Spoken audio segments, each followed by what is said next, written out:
Assalamualaikum warahmatullahi wabarakatuh. Selamat pagi Ibu dosen psikologi sosial. Selamat pagi teman-teman semuanya.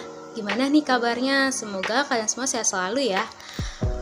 Perkenalkan, nama saya Jessica Aurelia selaku moderator. Materi hari ini akan dibawakan oleh kelompok 9, yaitu Azana Rahma, Ivani Azifa Putri, Nida Nurdiana Azahra, dan saya sendiri yaitu Jessica Aurelia Trisniawati. Pembahasan kami hari ini yaitu pengambilan keputusan. Di sini kami akan mengambil 5 topik, yaitu pengambilan keputusan pada individu, gaya pengambilan keputusan pada individu, persepsi dan pengambilan keputusan, brainstorming, pengaruh polarisasi kelompok. Pertama akan dibahas oleh saya sendiri, yaitu pengambilan keputusan pada individu. Pengambilan keputusan adalah proses untuk memilih satu jalan untuk berperilaku dari beberapa pilihan jalan. Pengambilan keputusan dapat menentukan proses pemecahan masalah yang sedang dihadapi. Untuk meningkatkan kemampuan pengambilan keputusan, seseorang harus memahami dirinya sendiri, nilai-nilai yang dimilikinya, dan kemampuan yang dimiliki. Nilai-nilai ini adalah pendapat kita tentang suatu yang benar dan suatu yang salah. Seorang pengambilan keputusan juga harus memiliki pengetahuan tentang lingkungannya, yaitu kesempatan-kesempatan, keterbatasan-keterbatasan, dan kemungkinan-kemungkinan untuk menuju perubahan. Kemampuan dalam mengambil keputusan dapat membantu kita meraih tujuan, baik dalam pekerjaan, sekolah, ataupun kehidupan pribadi, serta menghindari dari kesalahan. Jika seorang menghadapi suatu pengambilan keputusan yang sulit, biasanya akan berpengaruh pada seseorang tersebut hingga merasa terbebani, stres, cemas, jengkel, frustasi, dan juga depresi. Selanjutnya, yaitu gaya pengambilan keputusan pada individu, yaitu ada 4. Pertama, langsung atau direktif. Langsung atau direktif ini adalah tipikal mengambil keputusan yang cepat, di mana orang yang memiliki karakter ini tidak ingin membuang waktu berlama-lama dalam melakukan analisis pilihan yang ada dan segera mengambil tindakan yang runtut.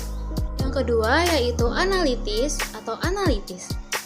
Analitis ini adalah tipikal pengambilan keputusan yang sangat berhati-hati dan khawatir membuat keputusan yang salah karena tergesa-gesa dan merasa tidak nyaman apabila harus mengambil keputusan segera. Ketiga yaitu konseptual atau konseptual.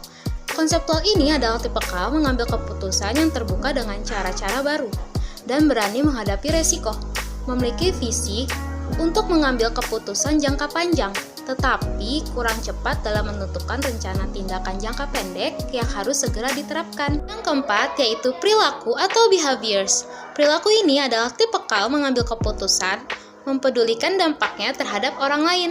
Seorang dengan gaya ini memperhatikan kepentingan kelompok yang dianggap lebih utama daripada kepentingan pribadi, sehingga berusaha keras untuk senantiasa menjaga hubungan baik dengan semua pihak. Materi selanjutnya akan dibacakan oleh Nida. Persepsi dan pengambilan keputusan. Dasar dari persepsi adalah suatu proses yang ditempuh individu untuk mengorganisasikan dan menafsirkan kesan indera mereka agar memberi makna kepada lingkungannya. Namun, apa yang merupakan persepsi seseorang dapat berbeda dari kenyataan yang objektif. Pengambilan keputusan sendiri itu adalah pengambilan keputusan dapat dianggap sebagai suatu hasil atau keluaran dari proses mental atau kognitif yang membawa pada pemilihan suatu jalur tindakan di antara beberapa alternatif yang tersedia. Setiap proses pengambilan keputusan selalu menghasilkan satu pilihan final. Keputusan dibuat untuk mencapai tujuan melalui pelaksanaan atau tindakan.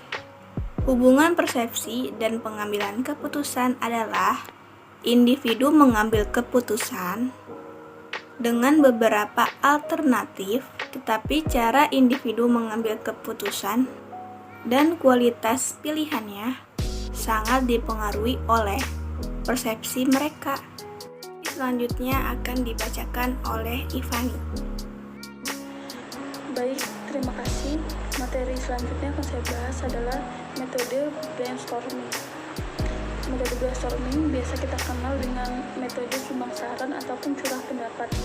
yang dimana dalam penggunaan metode brainstorming berbeda dengan diskusi.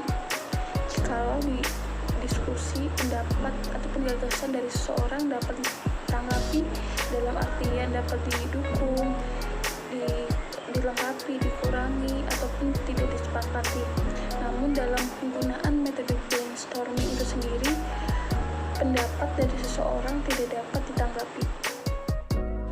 Metode ini berdasarkan pendapat bahwa sekelompok manusia dapat mengajukan usul lebih banyak dari kelompok masing-masing.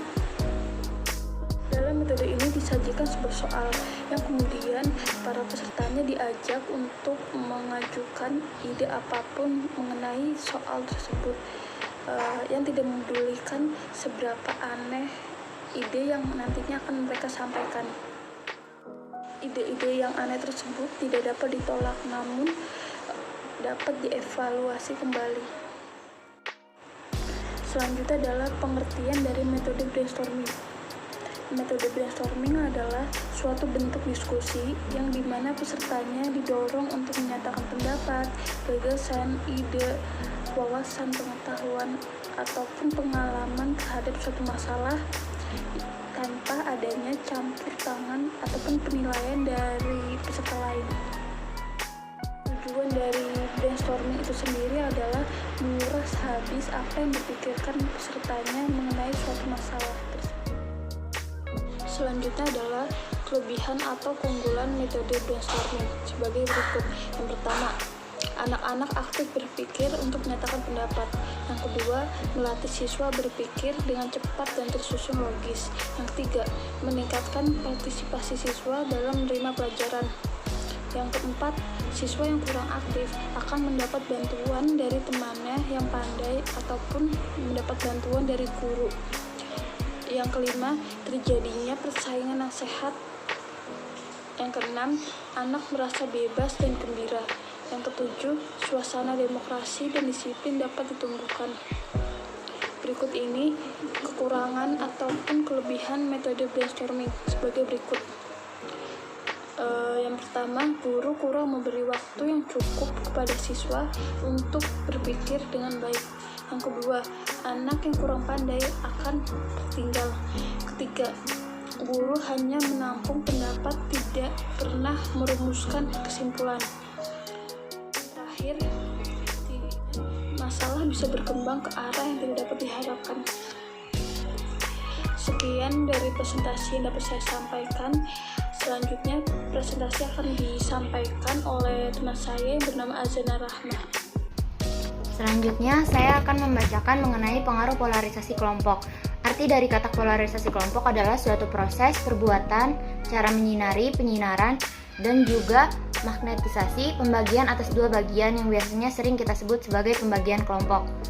Keefektifan polarisasi kelompok dapat dilihat dari berapa banyak informasi yang diperoleh oleh anggota kelompok dan sejauh mana anggota dapat memuaskan kebutuhannya dalam kegiatan kelompoknya dan kegiatan berdiskusi.